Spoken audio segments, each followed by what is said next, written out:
Hey everybody, what's up? My name is Rhett. We're here at Power Needed Motorsports and we're here to check out the NSX Time Attack build. We know it's been a while since we've last shown you the car and we're ready to start showing some things off that we've been doing. We're not really trying to keep secrets from anyone. We're just trying to show it so there's actually progress that you can see what we're doing to it. There's a lot of behind the scenes things for the chassis that don't look like much at the beginning, and then all of a sudden it turns into something much more elaborate. We've been making progress behind the scenes. We've also been really expanding Power Needed Motorsports. We've also been catching cars on fire and trying to take care of customers all together in one bundle and still have time to attempt to make this car go fast around a track. Let's get to it. So there is so much to go over with this car. There's so much going on, and a lot of people don't even understand how much goes into building something like this. So for you guys that don't know, this is a Zero Force GT kit from Route KS. So there's some things that we're obviously really excited about. There's some things that don't mean diddly squat to us, so we're going to get rid of it. So right off the bat, brake ducts, we're killing that. That's just unwanted drag, unwanted airflow. We don't need that. So some of the stuff at the front of the car besides the bumper, we're designing the hood all in-house. This will be all built in carbon fiber. So what you're seeing here is the hood that we're shaping so we can build it in a mold and actually make a carbon fiber piece. Come here, come here, come here. We got some things that maybe we'll show you. I don't know, but just come here. Get a look. Oh, yeah. I don't know if you guys are ready for that. We don't want to upset the people that claim that we're copying people, so maybe we'll show you in a little bit. So there's some more interior stuff that's been done to the car.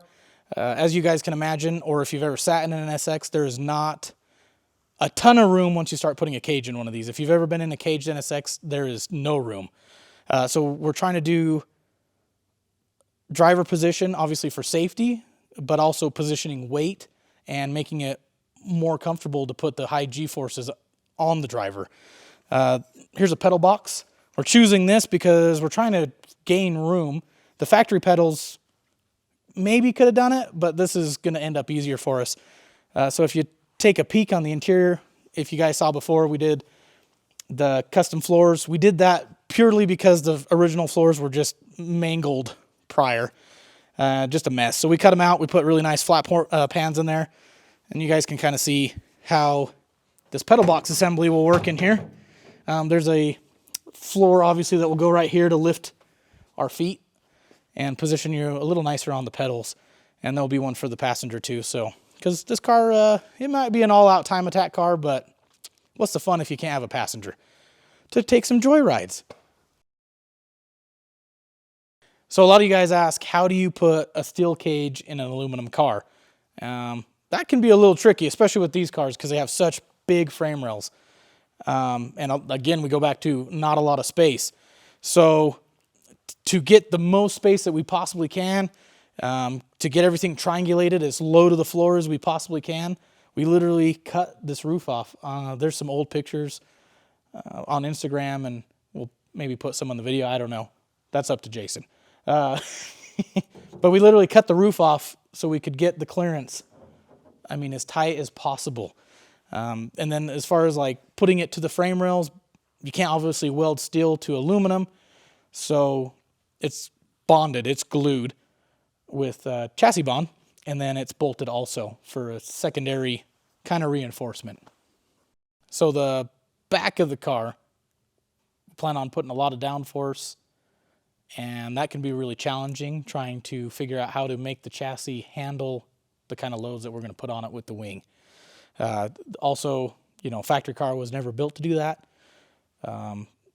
So we've done a little bit of reconstructive surgery to it. Obviously, it's going to help with aero. It's going to help with stiffness. It's going to help with overall just everything about performance, right? These cars normally have a trunk back there. That was all cut out because it's just waste of space for us at this point. So we did extruded aluminum tubing and welded it to the chassis and reinforced it how we need it to support the kind of load we're going to throw at this thing. Is this okay? Because I don't want to hurt anyone else's feelings. I hope you don't jump to any more conclusions. There's lots more going to change with this car. But is this okay? You know who I'm talking about. Is this okay?